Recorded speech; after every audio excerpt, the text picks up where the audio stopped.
What happens when every brand wants to work with you at the exact same time? Today I'm talking with a creator named Logan who's dealing with sponsorship chaos, too many deals, zero breathing room, and his sanity hanging on by a thread. So if you've ever felt overwhelmed by seasonal brand deals, this conversation will make you feel so much less alone. So Logan. Yes. You are a Brand Deal Wizard alumni. Yes. You are a Sponsor Games alumni. Of course. And you're doing a lot of amazing things. In fact, you told me an insane stat that last Prime Day, you did 22 sponsorships in the span of a month. Yeah. That seems kind of insane. Yeah, it was some crazy number like that. But yeah, I mean, all of the brands seem to reach out to me right around the same amount of time, and they all want promotion around Prime Day when they're trying to increase their budget and marketing and everything. So how do you handle that? We've got Black Friday, Cyber Monday, we've got the holidays, not too far away. So how do you even handle something like that, especially condensed into that time frame? Yeah, you would think I'd be more prepared for it because it comes up every year. But for some reason, like a month ahead, a few brands will reach out and I'll be excited to get them on, my planning a few months ahead of Prime Day. And then a few weeks closer and more brands are reaching out. And I don't want to deny any of these brands I've worked with in the past because they're all trying to work with me at the exact same time. But I like working with all of them. So yeah, I mean, honestly, it's just working twice as much as normal for a few weeks to get through all the sponsorships. And it's been a lot. So is that something that you've just resolved that okay, well, I guess that's the way it's going to be every crazy Prime Day or holiday season or whatever? Or are you thinking about changing things up? Maybe I should be charging more money and working with less brands or how are you thinking about that? Yeah, I think for some reason, it's happened 3 times in a row, but I've never been prepared for the quantity until the week before. So I just keep thinking it's not going to happen again. But I think going into this Black Friday, I am trying to prepare a little more. Increasing prices feels a little bit difficult because at least half the brands I'm working with over these times, I have kind of long-term partnerships with them. And so I've got these packages. I've been working with them for a long time. So I don't want to spike it out of nowhere. How do I take on less of those, but not make my brand partners mad when they all want promotion at the same time, essentially? What's your intuition? How do you think you're going to have that conversation? Because, fast forward 5 years, do you want to be in the same place where you're still working at them at the same amount, worried about rocking the boat? Yeah. What do you think is your thought about how to navigate that? I think for this upcoming kind of Black Friday busy shopping period, I'm going to try and deny as many new brands as possible. That should cut me around in half, I think. So that'll help a lot. It'll still be a lot compared to normal period, but it'll cut it off. 5-year plan down the road, I've been trying to figure out the best way to work with brands in the future.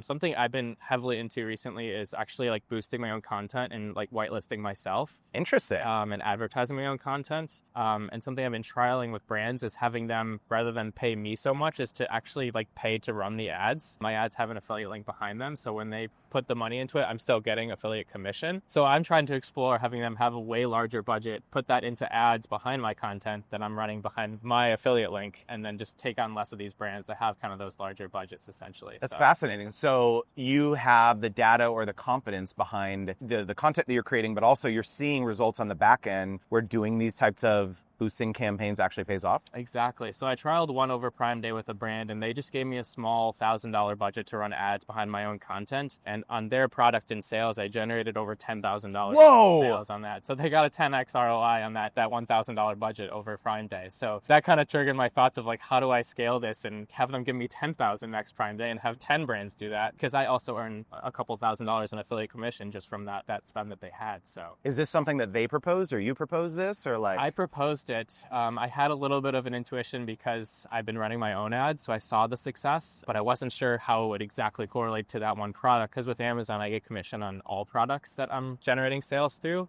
So I wasn't sure if I'd get the ROI on a direct product through a video for a brand, but obviously the data was there on this one. That's crazy. Do you think that there's going to be certain categories that perform similar to this, or you think this is going to be, maybe this is just a test, an experiment for the next one? I've seen it work really well with expensive products, with my own ads, just because it generates a lot of clicks to the product, but then the sales are a little bit lower on those expensive products. And so I don't know if the brand's ROI would be as good as my affiliate ROI is. Yeah, right. 2 separate things that I'm trying to balance. I think it's a lot of impulse buy products that work really well with brand advertising working with me. So that's kind of what I'm trying to focus into. Interesting. One thing I hear a lot is so you focus on a lot of Amazon finds, deal type things, and some creators who are less focused on product centric content sometimes they struggle with trying to articulate to brands like why they should collaborate with them. Have you found anything to be more successful than others in terms of how you're trying to articulate the value that you're providing to your brand partners in these negotiations, or has it become easier?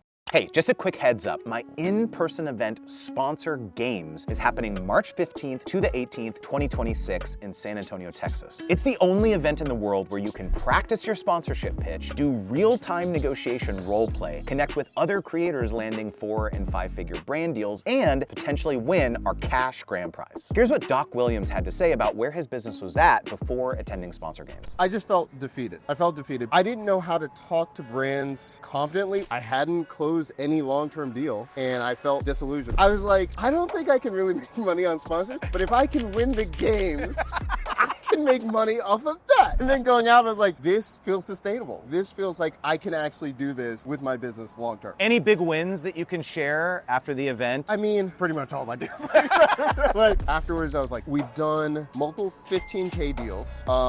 And friends of mine, when I told them about like, you just have to do this. My friend, he's always complaining, no one hits him up, blah, blah, blah, blah, blah. He'd never made more than $500 from a sponsor. I was like, just do this method. I was like, read this. And he closed him at 35K for 6 events. He's a local creator in a small town, and it was just because of that one thing in the bio. So if you want to have the same transformation that Doc and his friend had, go to sponsorgames.com to grab your ticket. We're capping it at 75 creators this year, and actually I forgot to tell you the craziest part. Every single meal is catered. Breakfast, lunch, dinner, snacks. We're basically blowing a huge chunk of the budget on amazing food. So what are you even waiting for? Go to sponsorgames.com to grab your spot. I think the trickiest part is most brands who work with me want direct sales. That's like the number one metric. So conversion is like the goal every time you ask, basically. Which, like, for better or worse, is a little bit difficult because I feel like awareness is a little bit easier for me to drive more views versus guaranteeing a certain number of sales is like impossible. So yeah, that's always the biggest conversation I have with brands, and it's always a little bit tricky too. So when they say, okay, conversion, sales, like whatever, downloads or whatever, what do you do when they say, how many sales can you guarantee? Or how many, clicks can you drive to our landing page? Like, what do you say to them? Yeah, I mean, it's a lot of education of like, I can't, essentially, right? And that's not what they want to hear, obviously. It's like, I think the best thing I can do is like put together case studies of similar products that I've done and be like, I generated this many clicks for this product that's as close as possible to yours that maybe we'll get on the same page. But yeah, I mean, that's definitely my biggest struggle with sponsorships in general is trying to guarantee what they want to hear, I guess. One thing that we've kind of gone back and forth over, we've talked about this kind of ad nauseum, I feel like, that given the volume of deals that you're doing, you have tried outsourcing or delegating partnerships to others in the past, an agency, a manager, VAs and so on. You've been in our Wizards Guild coaching program. Yeah. And so where have you landed on like brand partnerships as like whether this is something you want to do in-house or not? So right now I do have 2 virtual assistants that manage my emails. I've trained them pretty much on all of your content. I said, go watch these lessons, go read this book, and you'll know everything I need to tell you about how to manage my emails. So that's kind of where they're at, and they do a pretty good job. I'd say like they're 75% effective compared to if I was just doing it fully myself, which it's pretty good, I'm actually. Pretty happy with. Yeah. And it saves me a ton of time. I'm only in my email probably 20 to 30 minutes a day at this point. Wow, that's huge. Versus it used to be 2 to 3 hours. So it's a lot of time saved for sure. A lot of people ask me this, like, how do I help train someone to like do responses and stuff? Are they both responding to inbound inquiries and replying to brands with clarifying questions, or is it only the initial